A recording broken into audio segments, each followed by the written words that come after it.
Last time on Profiteers versus the People. I killed my father. What? Sorry about last night, man. I got so fucked up, I almost got a doctorate in mathematics. What? Sorry about last night, man. I got so fucked up, I got a job at GE, NASA, and Xerox. What? And then he got sober. Or did he? Okay, the company's gone public. John McAfee is a rich CEO, and his company culture seems to represent his own damaged mind. There are 3 resident witches who start off each day with a little chant. It's like the Wolf of Wall Street, but somehow more weird and infuriating. I feel like it would smell weirder too. Yeah, it's a stinkier Wolf of Wall Street. Like, I don't want to say it's a hippy-dippy Wolf of Wall Street because that feels wrong. That's kind of offensive towards the hippy-dippy crowd. It is. And also, like, here's the difference, is if I see a stain on the rug in the Wolf of Wall Street office, I know it's jizz. And in this office, I don't know what the hell that is. It could be so many bizarre things. Animal blood? Poop? It could be animal blood. It could definitely be poop. Poop is in the question. There's also a scoring system for having sex in various places throughout the office. But John isn't satisfied here. Looking back, he would reflect on this point in his career, stating bitterly that when the company first started out, there were supposedly just 4 people, and they were supposedly making $10 million a year, which is probably a lie, which was fine.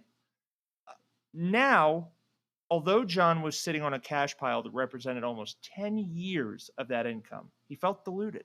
The money came from coding, and now he just talks to the press and his investors and the government, and that's like his whole day now. That is not what it was about for John. He didn't get into this for the money, even though that's almost all John ever talked about in interviews after the fact. He got into this for the code. So with that, John assumed the role of CTO, handing the executive role to a Mr. Bill Larson. I think it's worth mentioning here 2 things. First, this is going to be a trend of John, like, winning and then not being happy. It's also worth mentioning that most of John's success here came from manufactured panic. Yes. The code is certainly more important than the weird computer-filled RV that started the McAfee antivirus thing. But it was in no way key to John McAfee's success, and it almost certainly did not serve as his motivation. And this can be evidenced by the fact that by the end of his life, John would say in interviews that he hadn't done any coding in years. So it clearly wasn't about the code.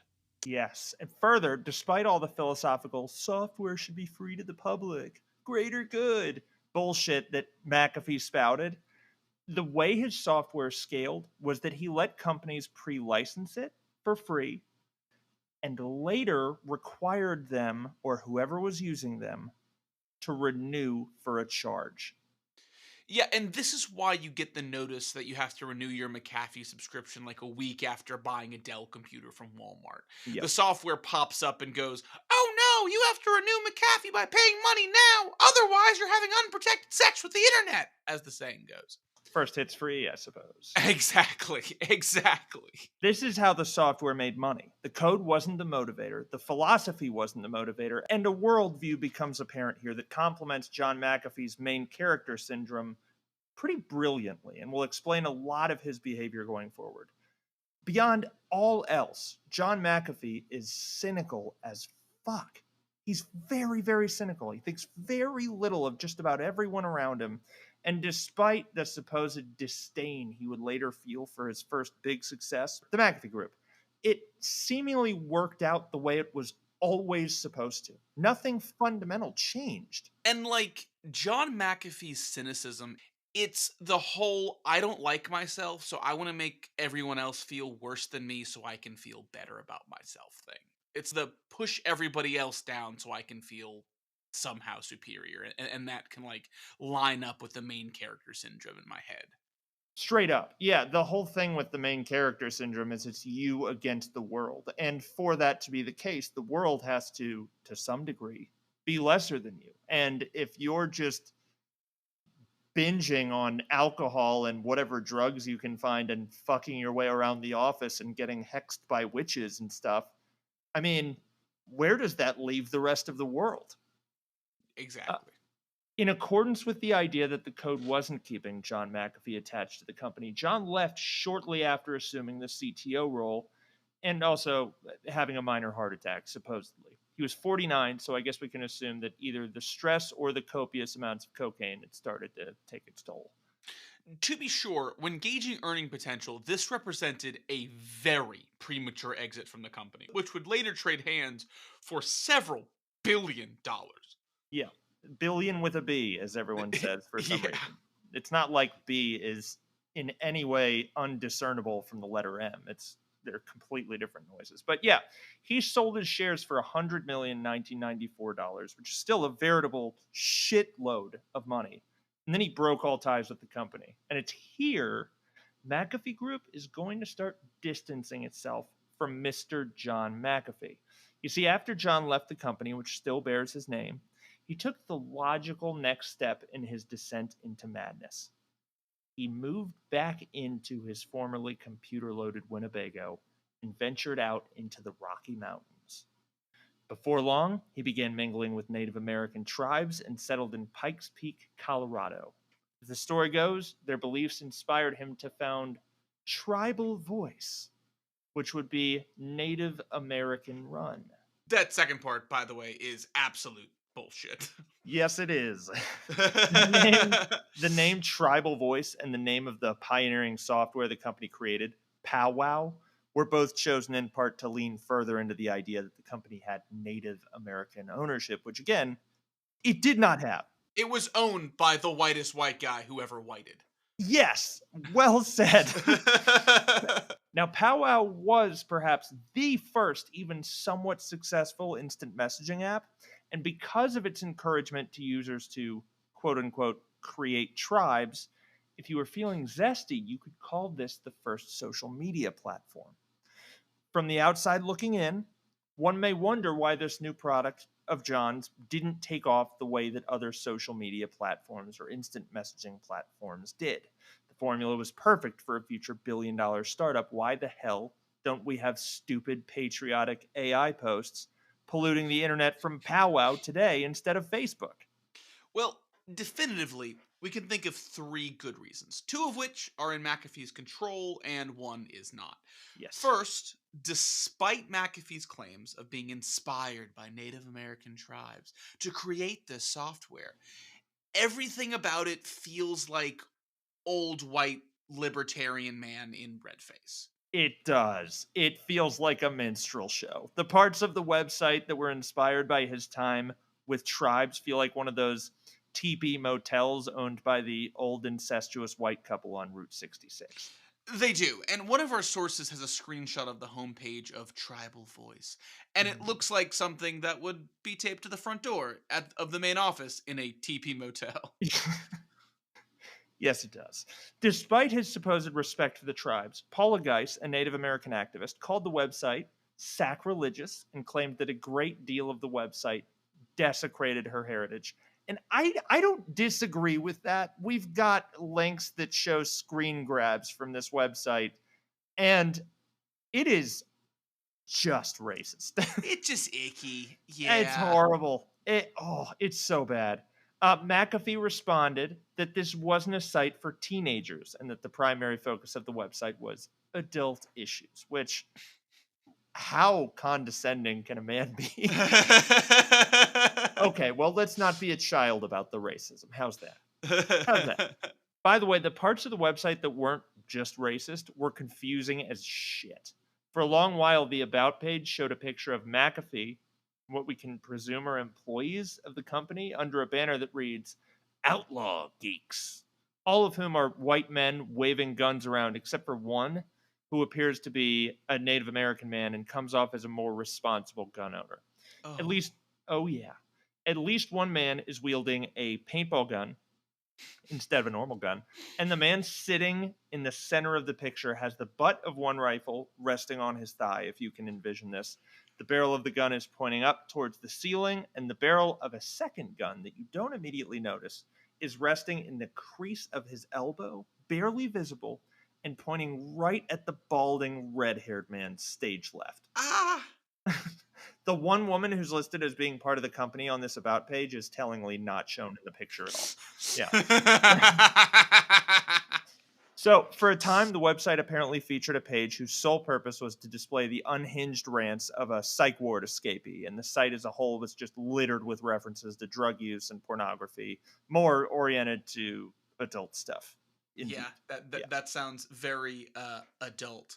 That Um, part tracks, right? when you open just an unmonitored forum on the internet, it tends to show the worst of humanity, like astoundingly quickly. It's going to happen fast. It is a bunch of weird blogs and then this website and Ask Jeeves. And that's pretty much the whole fucking internet in 1999. You know, Yeah. in fact, again, 1999. I don't like saying it's a different world because I don't think it is. But I think no, I think it is a different world. I mean, 1999 was very pre-internet and, as we're discussing, pre-social media. yeah, actually, you know what? You're right. And actually, that's kind of John's second fuck up, is he was just too early to the market. Facebook wouldn't even be founded for almost another decade. So, contrary to his first success with the McAfee group and, widely held entrepreneurial sentiment, it's often the second person breaking through the door, especially in technology. John was the first video game system that you've never heard of. The clunky, it kind of fits the bill, but no one actually wants to use it. What the Oculus Quest is right now. Yeah. But anyway. Yeah, one could say that our system doesn't reward innovation. It kind of rewards theft and threatening behavior a little Well bit, said. Yeah. actually. AOL's Instant Messenger would be the breadwinner for instant messaging. And though they were still years away from kicking things off, they would dominate the market with legal threats and monopolistic behavior. That was their secret sauce, and it would land them in front of the FCC later on. Yeah, yeah, the whole capitalism breeds innovation thing is an interesting thing to think about. But anyway. Oh, that's a side episode just waiting to be birthed from a main episode right there. but back to John. The third reason that powwow is great to talk about, but is little more than a footnote in the life of John McAfee, was the site was beginning to take off. Yep. And I kind of alluded to this a little bit earlier. You know, as it was becoming ever so slightly successful and more than just people posing with paintball guns, John McAfee got the fuck out. Yep. In 1997, he sold half of the company for $10 million. And in 1999, he arranged for the company to sell to CMGI, which was a now prehistoric incubator, for 17 million, allowing him to fully cash out. It's funny because up until now, John McAfee has been the guy who entrepreneurially has bought in at the right time Yep. and just didn't hold long He enough. didn't hold. That's like the main thing with tech is you have to have the stomach to hold that shit. Yeah, yeah, and at risk of getting into stupid Reddit diamond hands terminology, John McAfee, as we've already described, has made and will lose mind-boggling sums of money. Yeah. But like when we read through his story, we realize that compared to what he could have possibly gotten if he had held out a little longer or wasn't, just as deranged of a person as he is, it- we might be talking about him with the likes of Mark Zuckerberg and those billionaires of today. I mean, imagine if, God, hopefully they would have changed the name from Powwow before it really, took the market. This website used to have a really racist name. Did you know that? Yeah. I mean, had that become the next Facebook, this story would be totally different. The one thing I can say for certain is John would definitely still be dead. Otherwise, everything else is completely impossible to envision. Yeah, yeah, and his death would be maybe just as just crazy and drug fueled. I'm gonna get ahead of myself. Let's go back to 1999. Yes. We're back in 1999. pre New Millennium. I don't remember how people used to talk Yeah. about computers. I was trying to think of something that happened in 1999 that doesn't happen anymore. Like, And it all happens pants were mostly. baggier. And I was like, well, Yeah, actually, they're baggy again, they're baggy actually. again. Fuck. We've lived through an entire fashion cycle at this point. Yeah. The other potential reasoning for why he left like this, and this is his refrain, but it isn't a flattering refrain.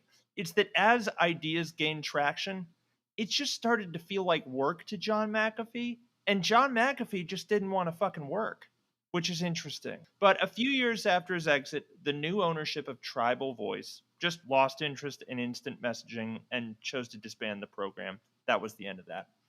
No more powwow. In the year 2000, he invested in and was put on the board of Zone Labs, which got tangled up in a scandal in the late 90s because user data was being sent to outside servers, which made it Uh-oh. look like they were maybe spying on their users, which is very ironic from Mr. McAfee. We'll get into why in a little bit. Yeah, right. He also shifted into rich tech guy mode, bought a bunch of fancy real estate in Hawaii and New Mexico. And it's here McAfee starts looking like his own scrotum a bit. But beyond plastic surgery, technology and medicine just aren't in a place to help him reverse this aging like it can sort of do now. It Yeah, takes you to how old is John in 2000? He was born in what, 45?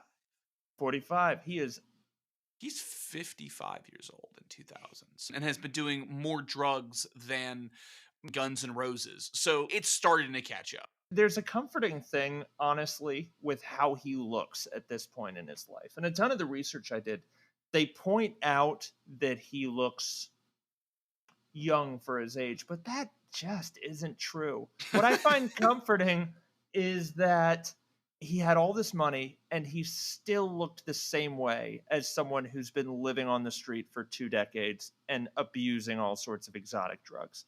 And it's comforting to me because what that means is, regardless of how much money you have to try and fix it, the exotic drugs are what's adding on the years. Oh, That's it. for sure. For Yeah. sure. Yeah. Yeah. Like, there just isn't a good way to do exotic drugs. But, well, not long term. Anyway. Yeah. Back So we're back to Zone Labs. John can't reverse his aging with surgery and all sorts of magical medicine, so he goes the yogi route and opens up a retreat for the practice on 280 acres that he purchased in Colorado. In fact, the man wrote 4 books for guidance to the practice of yoga, one of which was titled Beyond the Cities.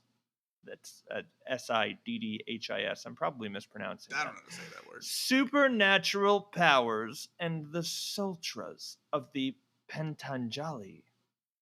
Nice. In your Honestly, nose? I think you nailed that word. Thank you. In your nose, out your mouth. Then he got divorced again. This probably didn't do a ton of good for John's nest egg. The missus was there and provided support for him during those boom years, which means she probably was within her rights to claim a pretty good chunk of that money. For sure. She was the ride or die back when none of this was guaranteed to work. And John McAfee was just a crazy, already old looking man. And is this wife number 2? This is wife number 2, indeed. That is Okay, a great yeah. question. It will Yeah, get 'cause harder to keep track. It will. Yes. In March of 2004, after this divorce and the ensuing settlement, the sale of Zone Labs was finalized for $205 million. And in 2006, it was reported that Zone Labs, again, was secretly sending user data to its servers. What that says to me is they were probably doing that the whole fucking time. Like, right? Oh, I mean, yeah. you get caught Yeah. before, you get caught after. You can Yeah. just, after a while, you just start blaming murders on a serial killer. Like, oh, was he in it? Yeah, no, he probably did it. It just doesn't remember. Yeah. That kind of thing. And we're gonna find out how much John loves the idea of spying on people. Yes. And we'll get into that later. Yes, we will. Now, it's unclear how much of the $205 million went to John McAfee, and a lot of the guesses of his net worth are kind of scattershot. They don't really align with each other. There's no real consensus, but we're inclined to say that he just didn't get much of this. Yeah. The way the story goes is John lost all his money during the mortgage crisis, which was in '07, '08, and '09, which we've all heard that story. But in 2005, as John tells it, he sold a house that he spent $37,1993 to build for just $5 million. Now, here he's referring to the yoga retreat, and most of the records we found show that he didn't actually sell this property until 2007, though what everything here points to and what his recollection suggests is that he began marketing the space here in 2005 and just kept cutting the price until he was at $5 million.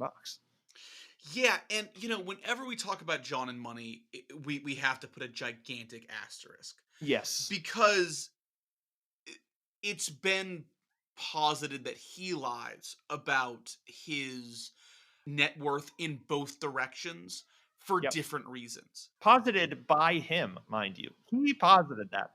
Yeah, he'll say, "Oh, I'm super rich to impress somebody," and then, like, in the same breath say, "I'm so destitute, I don't have any money, I lost it all doing something."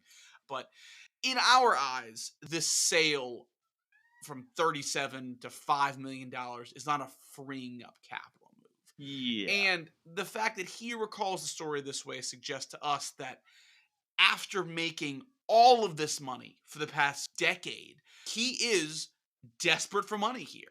Yeah, and this brings us to 2006. So he's lost all this money and he's flying to Nepal and he heard something from the seat next to him. Lo and behold, it was his deadbeat ex-brother-in-law, again, Rich, saying, "Whoa, look at this. There's this new sport called aero trekking, and you're basically flying in a motorized kite." It didn't really happen like that. In reality, though, he did learn about aero trekking by panning through an in-flight magazine. When he returned to the US, he contacted two of the sport's pioneers to learn more. One was Neil Bungard of the FAA. The other was John Cremeries. I'm probably mispronouncing his name. And here's the gist of what John came to understand. Because most pilots are amateurs, there's no crash data for ultralight aircrafts. Crashes aren't investigated by the National Transportation Safety Board, and in most cases, the vehicles don't even require a flight certification, although that isn't the case for aerotrekking planes, which piqued John's interest. Those did require a license from the FAA, although, as we understand it, it wasn't as involved. Through all this, what drew John to the sport was that it was affordable, according to John. It appealed to his tighter budget. The license was just a few thousand. An aerotrekking plane was a mere 30 to 120,000. And then there was the gassing it up. All in all, this is a very expensive hobby. One minor hang-up. There wasn't really a great selection of venues for this hobby. John changed that, though. He quit yoga because it was, again, becoming a job. And I know, right? And with the guidance of Cremeries, he got to work developing an 1,100-mile circuit in the sky. With $11.5 million invested, John created the Sky Gypsies Club in 2000. Can we talk about the fact that out of, like, the 4 companies that John has created, 2 of them are racially insensitive? I know. And, oh, yeah. Yep, you are not kidding. That is wild. The Sky Gypsies, Jesus.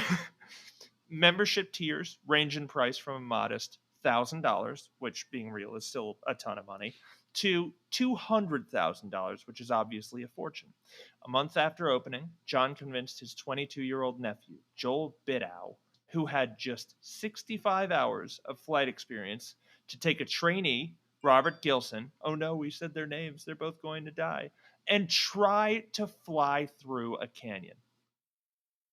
Both men died. And there's this question that I don't have the answer to. And Money Mike, I'm going to ask it to you, particularly after repeatedly asserting that you aren't doing any of this to make money.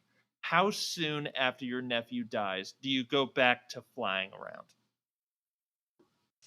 I feel like it would have to be similar to being in a rock band and your drummer overdoses while you're on tour. And then you're in that quandary of, well, we have to finish the tour for the fans, but we can't seem insensitive about it, right? Because like he was our friend. I'm with that. And also keep in mind, so for your scenario where you're on tour with a band, the narrative would have to be that you were not playing this tour for money where your friend died. You were just Mm. playing it for the joy of the music. Yeah, so I'd have to lie. I understand. Yes, I yes. understand. Yeah, I don't know what the answer is or like what a good answer would be, but John went back to flying recreationally pretty soon after this. And Robert Gilson's family moved to sue him, Joel Bidow's father, and the Academy. Now, bitch all you want about lawsuits, but if someone's double dog dare killed a member of my family, I would definitely be taking their asses to court. John made his Yeah. point loud and clear, stating indignantly to those who asked that Joel wasn't his employee. How could he be responsible for Joel's behavior? He wasn't paying Joel because he had contracted a flight school to do the flying for him. Not Yeah. great, John. Yeah, well, and it also doesn't explain why he like dodged that lawsuit for the rest of his life. Yes. This is also why John apparently didn't carry insurance, which would be a massive issue. But by the time a judge ruled that John would have to pay the bereaved family $2 million, he had spent years ignoring court summons and dodging process servers and had fled to Belize. Now, the family never received a penny from John, but that isn't to say that John was carefree. Whatever was left of his fortune at this point, which we think was already mostly squandered through reckless spending and divorce proceedings, wound up vanishing in the tall flames of the Great Recession. In 2009, he was forced to sell his Sky Gypsy operation and the associated real estate for 1.15 million, just a tenth of what he had invested to develop the club. He wound up selling the 5-acre beachfront Hawaii estate that he spent 7 years building and never visited for 1.6 million. And the Colorado estate that he supposedly spent $40 million building finally sold for 5.87 million. Jesus. So Yep. by 2009, after making all of that money, hundreds of millions of dollars, Yep. and spending it on, this is only a slight exaggeration, the dumbest shit I could possibly think of. Like, if you task me with a better way to waste money, I don't think that I could come up with something as creative as the Sky Gypsies. So Yeah. honestly, John, props to you for that. So he's left with just $4 million, and I don't remember exactly what his justification was for fleeing the country. Whatever his excuse was, a mighty perk of skipping town was dodging this lawsuit payment. Yes, leaves the U.S. and goes to Belize. And gang, that is where our story is going to get so fucking weird. Yep. It's going to make you so wildly uncomfortable. That is where our wild and unhinged story starts smelling weird. This is going to sound dumb, but I feel like the Sky Gypsies was like Anakin killing the younglings in Star Wars. We already saw a weird guy going a weird way, but then these two guys die, and it just goes from 0 to 100 so quickly. But anyway, Yep. that's enough teasers. As always, thanks for tuning in. We will have our final episode on John McAfee out uh, when we have it out. And we love you all. And yeah, Goodbye. goodbye.